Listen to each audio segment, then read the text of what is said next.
You're watching TV9 News and I'm Prajwal D'Souza. Now, it was a dark day for the users of Facebook in Australia. The social media giant has blocked Australians from accessing, viewing and sharing news in the country due to its tussle with the government regarding the new media bargaining law. Now, let us first understand what the situation is in Australia. Well, the problem started with the way the social media giants like Facebook and Google operate and make profits from the news that is shared on their platforms. By doing this, they also undercut the traditional news media which produces the original content. Now, wondering how big their influence is, let me give you an example. Now, let's assume that $100 is the accrued advertising revenue in Australia. Now, out of the $100, 53 is gained by Google, 28 by Facebook, and a mere $19 is shared among the media outlets that produce the content that is published and shared on the social media platforms.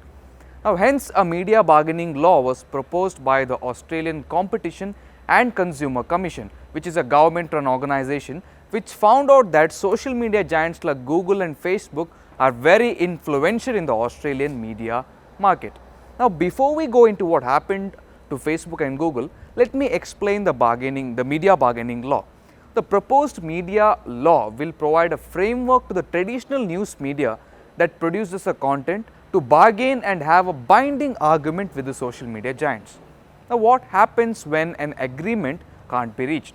Now, in case an agreement cannot be reached, an arbiter will use the final offer arbitration model. Now, in the model, each side will have to propose their offer and the arbiter can accept either one of the two offers. Now, there are also penalties for breach of the law. If the organizations are found to be not bargaining in good faith, they would be penalized and asked to pay a fine of $10 million or its equivalent of 10% of their annual turnover in the country. Now, according to a report by the Guardian News, media companies have been allowed to make deals with Facebook and Google outside the law. Now, coming now to Facebook's disagreement. Facebook was and is not happy with the media bargaining law. Now, when it decided to ban news, it issued a statement. The statement said, and I quote, "In response to Australia's proposed new media bargaining law, Facebook will restrict publishers and media in Australia from sharing or viewing Australian and international news content. The proposed law fundamentally misunderstands the relationship between our platform and publishers who use it to share news content. It has left us with a stark choice: attempt to comply with the law that ignores the realities of this relationship or stop allowing news content on our news service in Australia. With a heavy heart, we are choosing the latter." Facebook has also argued that news only makes up to 4% of the content that users access on the platform. But was Facebook's decision wise? It doesn't look like Australians responded well to the social media giant's decision. The media giants also had adverse effect on Australians. Now, according to a recent report, Facebook's decision to ban local news has led to emergency services being affected in the country. Now, due to the ban, several Facebook pages that used to warn about bushfire and COVID-19 have just turned blank.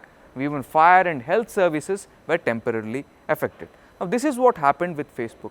As far as Google is concerned, the situation has been a little better as they have struck deals with several news organizations, including Rupert Murdoch's News Corp.